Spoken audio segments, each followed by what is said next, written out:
Hello and welcome to the second episode of the Ultimate Empire Total War Guide.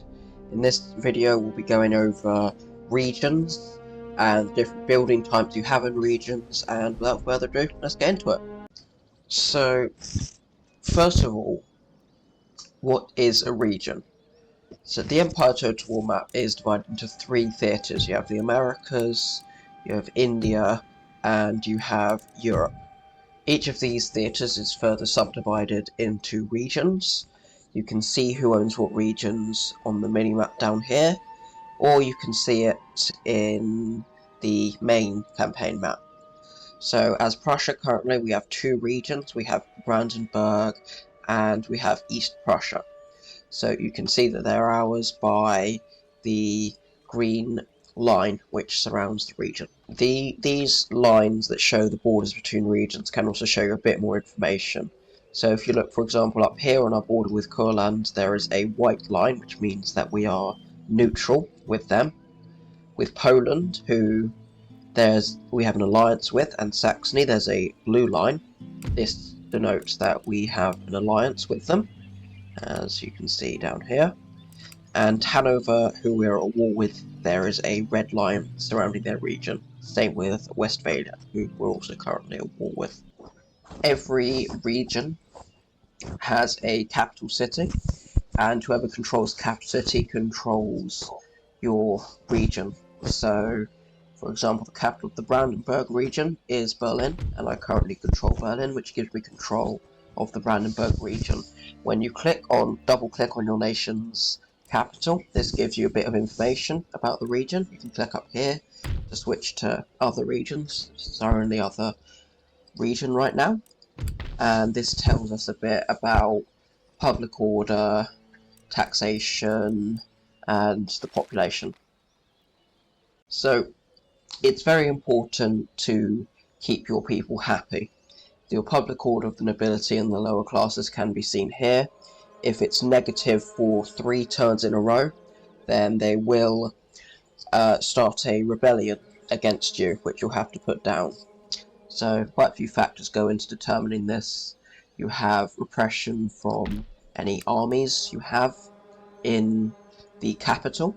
You get happiness from buildings, and also perhaps from your monarch or ministers in government, and also suppression from government buildings.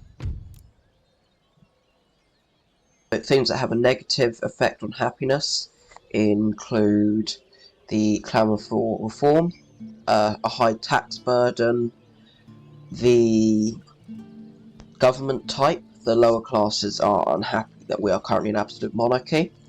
And one important thing is that when you capture another region, they will very, very much dislike you due to resistance and foreign occupation. So when you capture a new region, it's a good idea to leave an army behind there so that they can keep the public under control so they don't rebel against you.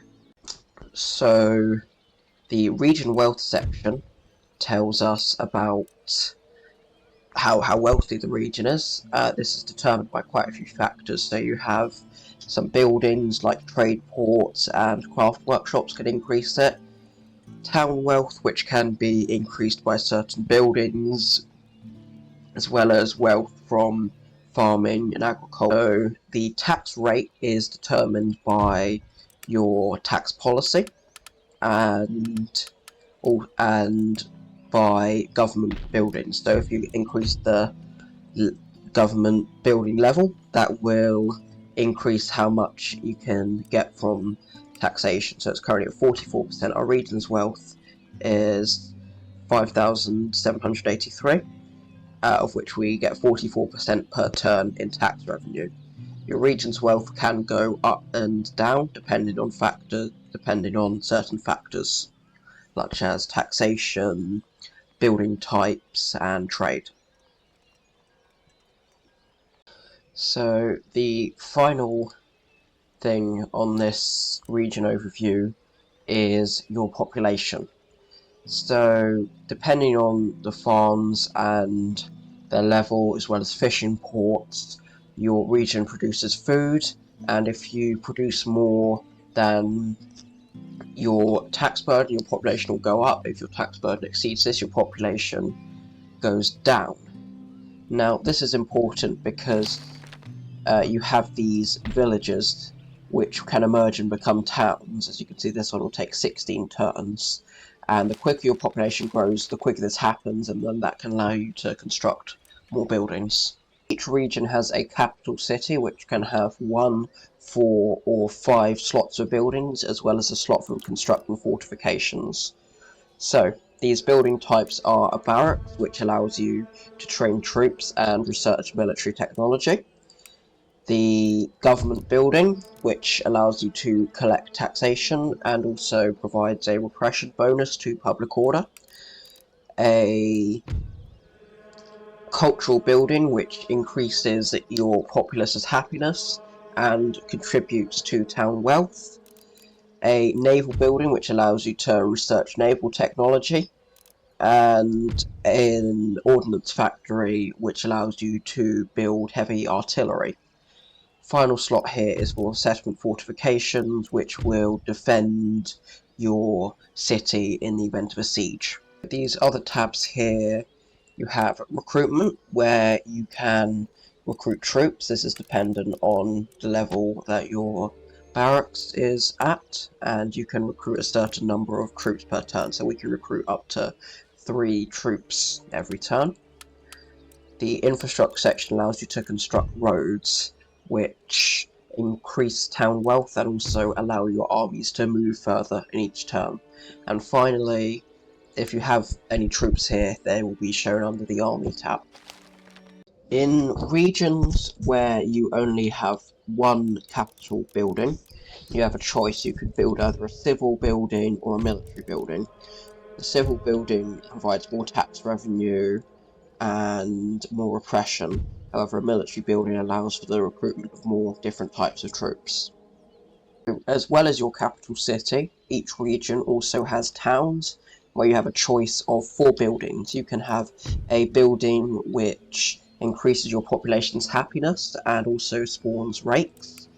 You have a industrial building which adds to town wealth and region wealth.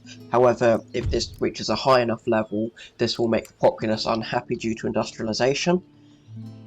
You have a research building which allows you to research technology, which can be found under the technology tree here. You have military technology, artillery, naval technology, agriculture, industrial technology, and philosophy. And the final building type is the religious building. I don't have one here.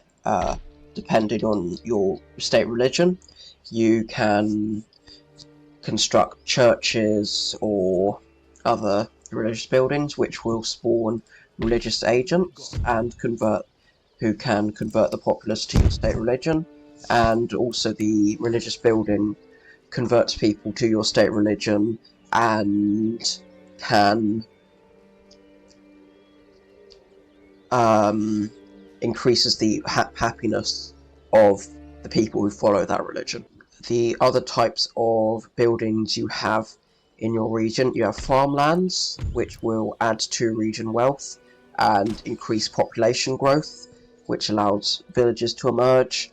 And you have ports. You have 3 options for building ports. You have trading ports, which allow you to build trade ships and also add to region wealth and allow you to trade with other countries. You have fishing ports, which add to region wealth and produce food for your population.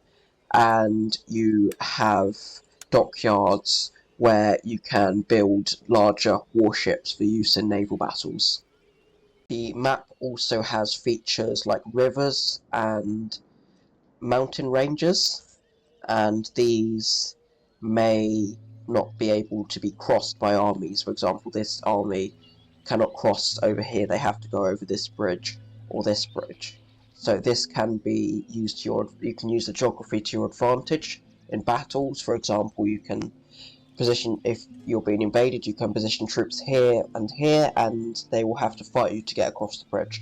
So you can also offer and demand regions from other countries. For example, I could exchange East Prussia for Jamaica, which they will accept, and all my troops will move out because I don't have military access. And now I own Jamaica. Now, this means that I only have one region in my home theatre, which is Europe.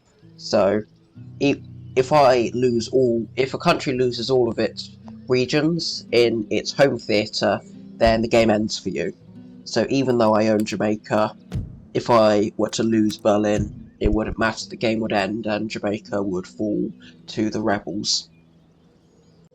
So that's it for this video. If you enjoyed the video, make sure to leave a like, comment and subscribe, and especially if you think I missed something in this video, please comment, please let me know. And that's all from me. Bye.